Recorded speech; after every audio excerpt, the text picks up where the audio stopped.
Hey everyone, welcome back to another video on the Demon List channel. Today's episode will cover notable community events that happened in the month of August 2022, such as the releases of notable levels and the verification of ACHERON. So without any further ado, here's Rockhole with the main story.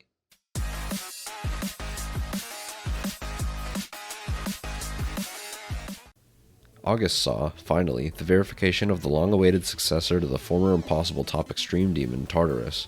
4 months ago, the verifier Wolves reached a staggering 96% fail, only a few clicks away from the end of the level, before setting the level aside due to hand pains and personal reasons. In August, however, rising player Zoink finally verified this incredible challenge.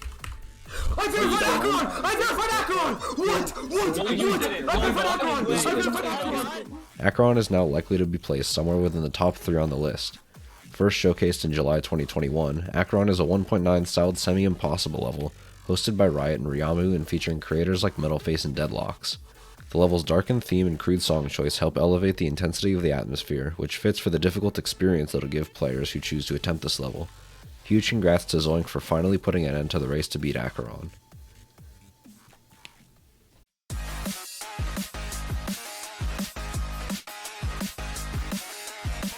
For our another news section this month, we have none other than more 2.2 news. For Geometry Dash's 9th anniversary, Rocipher previewed a handful of new features that will likely appear in the next update. The features include a new keyframing system that will allow players to move objects more easily and accurately, as well as an animation feature now shown on screen. It's pretty sick to see these new things planned for the game, and hopefully the second sneak peek will be just as exciting. Also, in other news, we had the saddening fact that the original RGB has been pushed to the extended list. That means Erebus, Yatagratsu, and Sonic Wave are all in the extended list, which is crazy to think about, considering all of these were considered to be the hardest levels at that point not too long ago. Difficulty has really come far over the years, and we are excited to see what more happens in the future.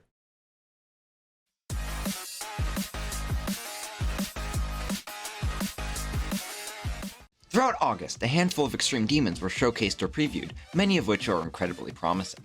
The hardest of these levels is the top upcoming Calamity-themed extreme demon, which had its second preview uploaded recently. Vehemence, hosted by Yuko, is nearing its finishing stages, and its preview revealed a randomized boss fight, incredible designs, and very intense gameplay. We can't wait to see Vehemence finish, hopefully in the near future. Our second level is an incredible level initially decorated as a level swap, now finally finished and polished. Overtime, hosted by Claros and Nemoprod, is a visual masterpiece featuring incredible effect work, colors, and masterful cohesion, all over a fun and well-made layout. This level will be verified in the near future by Dorami. Massive congratulations to these creators on finally finishing Overtime. La Llorona, started by R2 and now hosted by Q Mystic, is nearing its completion following its final preview, with only a few parts now remaining. The level, a sequel to the popular spooky-themed Thanatophobia, shows neat designs in a variety of different styles embracing the horror theme from creators such as Quer, Salzis, and Endeavor. This level will hopefully be out in the near future, so good luck to these creators.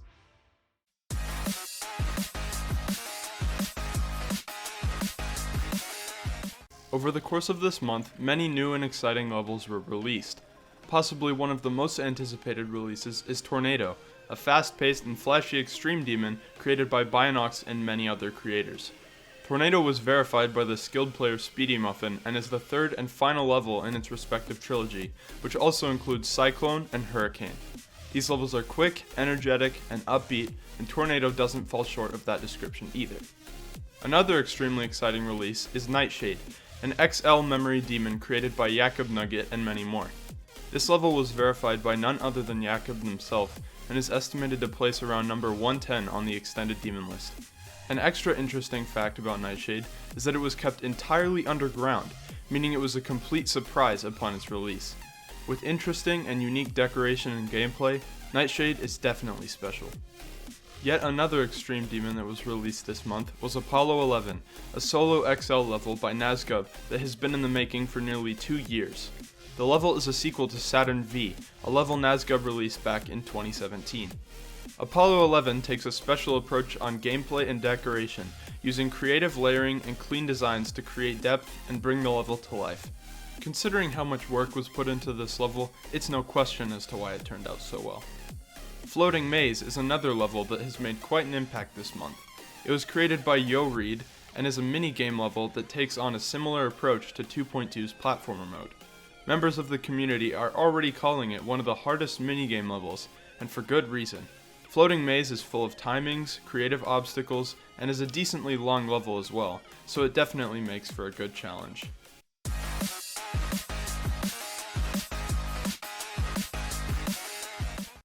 As for this month's list updates, the Demon List has vastly overhauled the packs. New packs have been introduced like the Breaking Bad packs, and some packs have been split up to make them more accessible for certain skill ranges. Some packs have been removed as well, such as the Screaming pack or the Dark pack. As for the list team changes, Apnix and Skizzle have both been promoted to moderator this month. Congratulations to both of them for their hard work.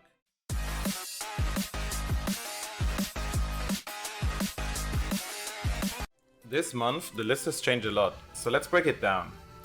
To kick off our list analysis, the Hallucination made by Vochi and decorated by Cyril was placed at number 11 on the Demon List, above the Golden and below Truefed. Later that day, a rather monumental change took place as Jesse Pinkman and Bloodlust swapped positions, with the former above being at number 37. Two levels were greatly raised on the list, with Controller, the Solo Memory Extreme Demon, getting moved up by 15 spots from 91 to number 76. And later that day, Aerial Gleam by End Level got raised by 6 spots from number 16 to the foot of the top 10 at number 10. To the surprise of many, the monumental Silent Clubstep was placed at number 4 in between Firework and Sakupan Circles, now serving as a new challenge of top players. A couple of days later, the third installment of the Breaking Bad series, Walter White, was placed above Zodiac at number 16. Random Access Memory was later placed at number 79, and Vars's new Extreme Demon, Citra, the shortest Extreme Demon in the game, just 39 seconds long, was placed at number 40, subsequently pushing Sonic Wave into the extended list. Black Flag was lowered the most this month, by 12 spots from number 129 all the way down to number 141. An epic rated Gwen 241 level, Schmarleyville, was also placed this month at number 84. To continue the streak of level placements, Raisins was placed at number 102. And to cap off this month's changes, Shuketsu then entered the list at number 19, just below Kino's, forcing Crimson Planet out of the top 25. With that being said, here are last month's notable achievements.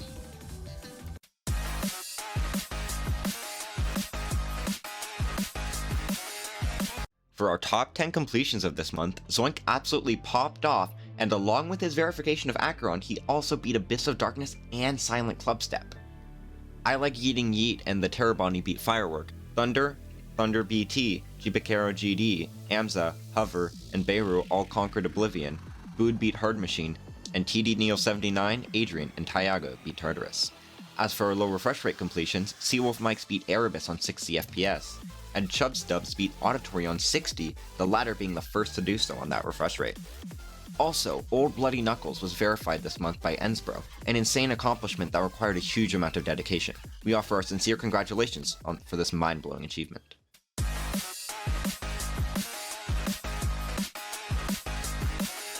That is a tornado by Nature, and this is a tornado by Bionox. They are pretty similar. But anyhow, Bionox has decided to finally release the last part of the Weather Trilogy. Look, I don't know what the official name is, but Weather Trilogy sounds cool, so I'll go with that. It features many colorful designs and fast-paced gameplay which goes super well with the song. It's kind of like if you were sucked up by a tornado but were really high. Another thing it does wonderfully is having that messy and intense feeling that a tornado has, and actually not having it be messy. I don't know if that made any sense, but if I could explain it any better, I'd probably say it's messy in an organized way. For example, Bionox and Marwex parts look pretty wild and have all these crazy pulses and blocks around, but the designs themselves are still really clean. That way nothing really feels off, and it seems like all these choices were done to complement the theme. However, while a lot of it is great, I still have some criticisms there and there, and one of them is right at the drop. While Jenkins Pumpkin's part is visually stunning, I just feel like the dark brown lowers the intensity a lot, making it feel underwhelming as a drop part. And the fact that the level had been getting darker and darker from the start of the pre-drop, it would have made for a perfect opportunity to release all that energy there. The dark BG stays the same all the way till EOTS's at Coolboom's part, where it brightens up a bit. But I'm not even suggesting for the whole drop to be on 100% mode, because then we'd just go blind, but mostly the very beginning. Then it can tone down a bit again. But other than that, I love the level, as I said. I guess if I had to say another thing, it would be that while the level feels crazy, the player never really gets lost, which you'd expect to happen if you were in Tornado. So having some overlapping deco fly around over the player would make for a nice effect, or you know, maybe a blending pulsing screen if those are still in use. The score I'll give it this time around is an 8 out of 10 for feeling very crazy like a tornado and having wonderful designs overall. Great job to all the creators involved.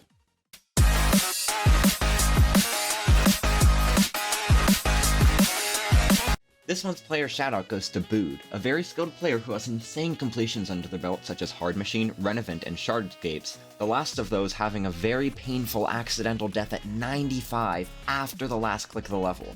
This player has shown a lot of potential recently, and we can't wait to see where they take it. They have only around 650 subscribers at the moment, so drop a sub if you wish to support them. Their channel link will be in the description.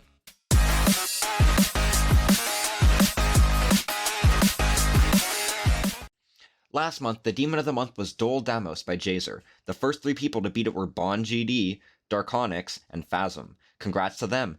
This month, we chose Random Access Memory, a very well-made level by Alex and more that was created in only a week. As always, the first 3 players to beat it will get a shoutout in the next month's highlights video, so good luck to anyone willing to give it a go. And that wraps up this month's highlights video. The writers and voices were Kutsu, Rockhole, Ender, Rocipher, Cyril, Volcanium, and Ant. The editors were Kutsu, Rockhole, Cunk, and Volcanium. Thanks for watching!